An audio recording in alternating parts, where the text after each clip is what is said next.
the next speaker, Abu Hanzala, please come on the podium and deliver a speech on the topic of Republic Day.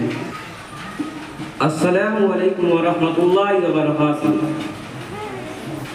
Honorable Chief Guest, respected teachers, and all my dear friends.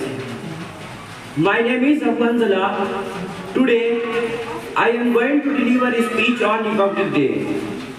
First of all, I wish you all a very happy Republic Day. Dear audience, India is a republic. Republic means that it has a government of the people. On 26th January 1950, India became a republic. Since then, we have been celebrating this day every year. Republic Day is very important day. It is a national festival. I like it most. The rich and the poor celebrate it alike. Here I conclude my speech. Thank you.